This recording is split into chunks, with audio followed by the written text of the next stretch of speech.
فرما برداری اور اطاعت کہاں سے آئی تھی؟ ٹھیک ہے باپ کی طرف سے آئی تھی کیونکہ باپ سب سے بڑھ کر اللہ کا فرما بردار تھا، لیکن اس میں ماں کا بھی ایک بہت بڑا رول تھا.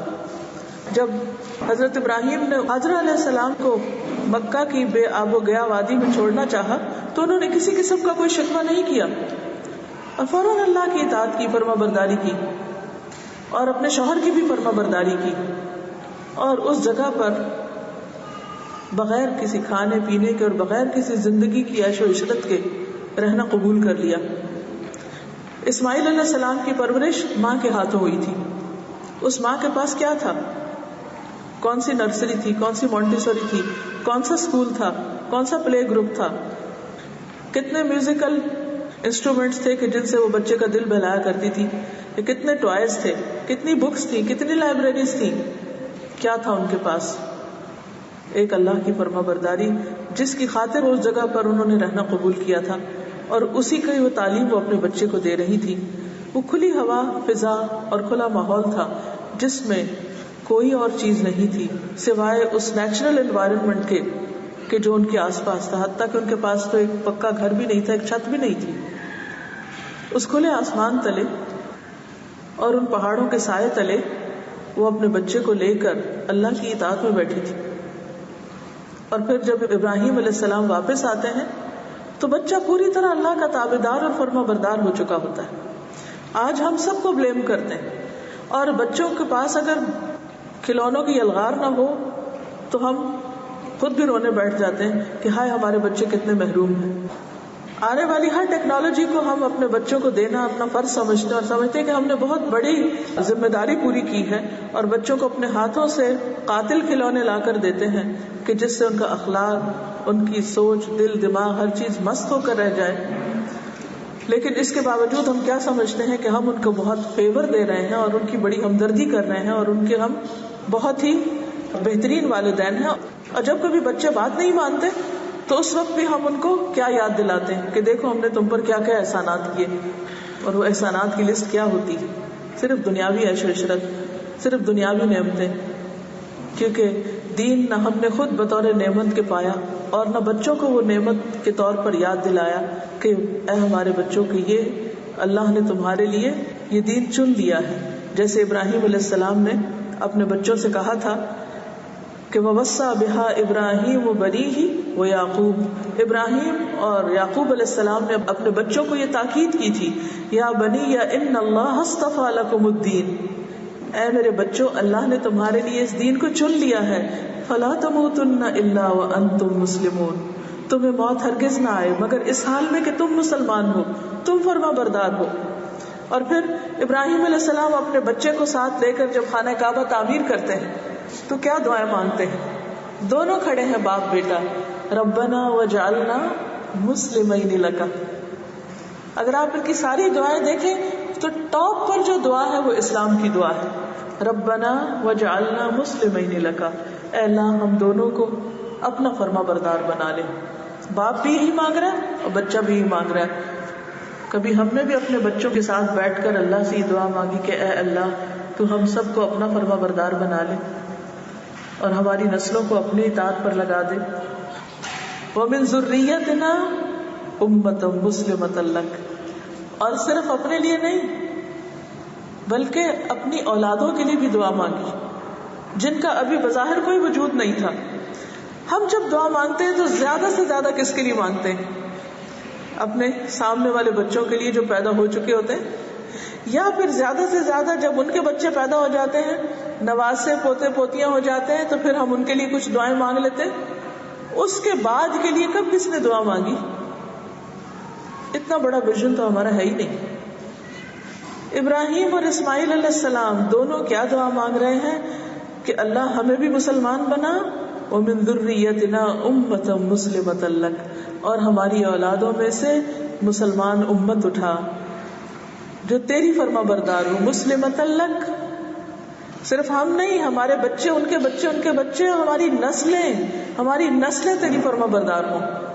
اور ان نسلوں کی اسلام کی حفاظت کے لیے، شرک سے بچانے کے لیے وہ پوری دنیا چھوڑ کر مکہ کی اس بے آب و گیا وادی میں آ گئے تھے. وہ وہاں لے آئے تھے ان کو.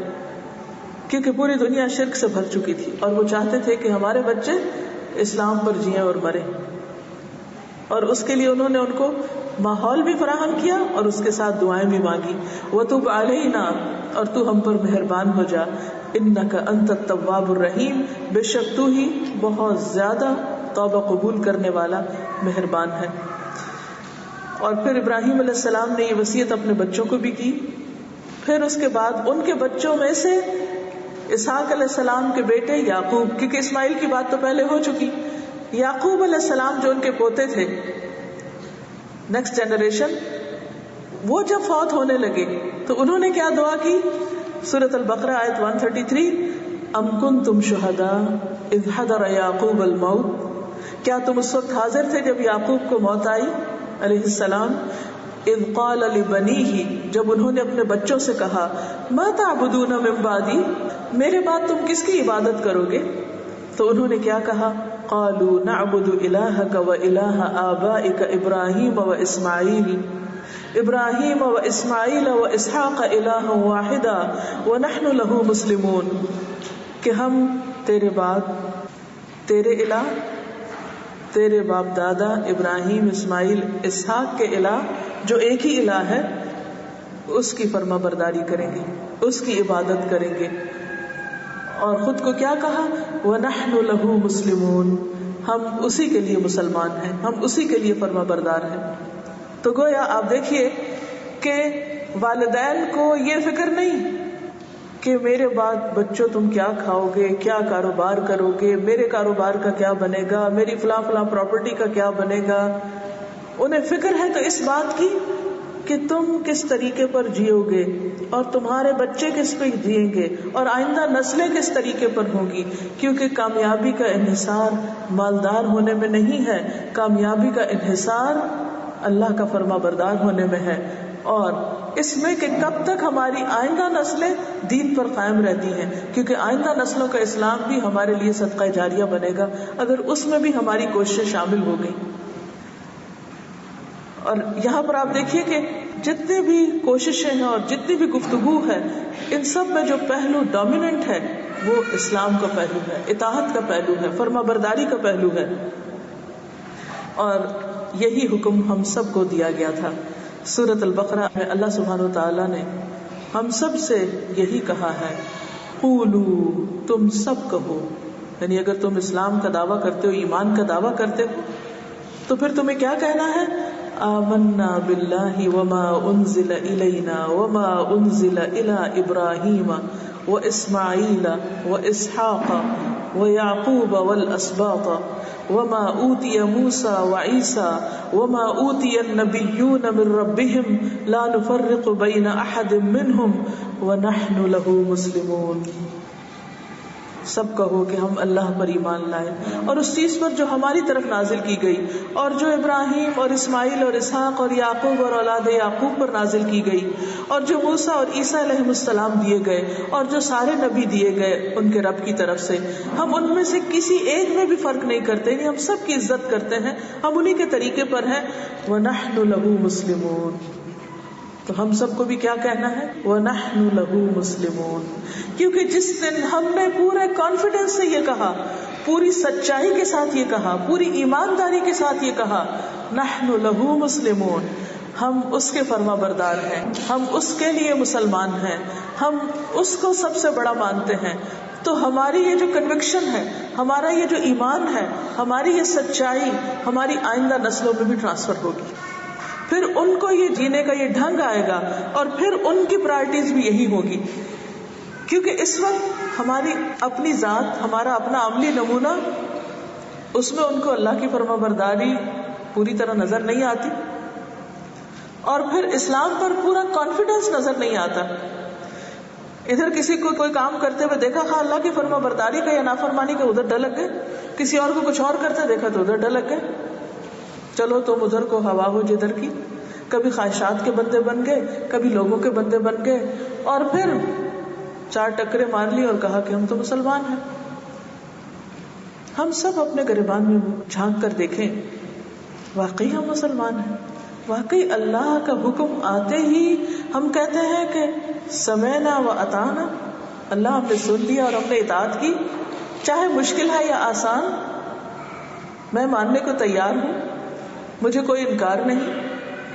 اگر ہم بحیثیت والدین کے حجت بازی کرتے ہیں، بحثیں کرتے ہیں، دین میں نقص نکالتے ہیں، دین پر شک کرتے ہیں، دین کی ہمیں خود ہی سمجھ نہیں، اسلام کا طریقہ ہماری اپنی زندگی پر نہیں، تو ہم اپنے بچوں سے کیسے توقع رکھ سکتے ہیں کہ وہ بھی واقعی پھر اللہ کے لیے مخلص اور اللہ کے لیے فرمانبردار بنے؟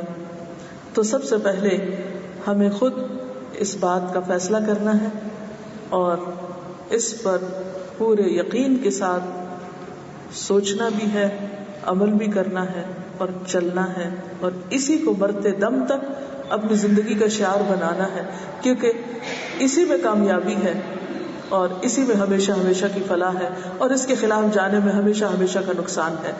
اب دیکھیے کہ جب انسان فوت ہوتا ہے تو قبر میں پہلا سوال کیا ہوگا؟ من ربک، پھر کیا پوچھا جائے گا؟ ما دینک، دین کیا ہے تمہارا؟ رب کون تھا؟ دین کیا ہے؟ پیغمبر کے بارے میں پوچھا جائے گا کہ تمہارے لیڈر کون تھے، کس کو فالو کرتے تھے، کون تھا تمہارا رسول؟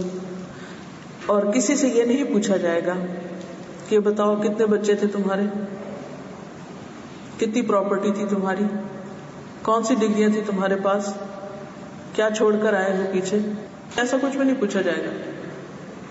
نہیں پوچھا جائے گا تمہیں کس نام سے پہچانا جاتا تھا، کتنی شہرت تھی تمہاری، کتنے چاہنے والے تھے تمہارے، کتنے فینس تھے تمہارے، کیا کیا ہنر آتے تھے تم کو، نہیں، یہ سوال نہیں کیے جائیں گے، یہ اس وقت سب کچھ irrelevant ہو جائے گا۔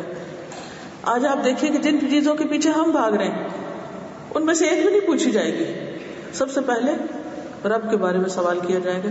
یہ جو 3 سوال ہیں، من ربک، ما دینک ومن نبیک، یہ 3 سوال جو ہیں ان کے جواب پورے کے پورے ہمیں خود بھی آنے چاہیے اور ہمارے بچوں کو بھی پتا ہونے چاہیے۔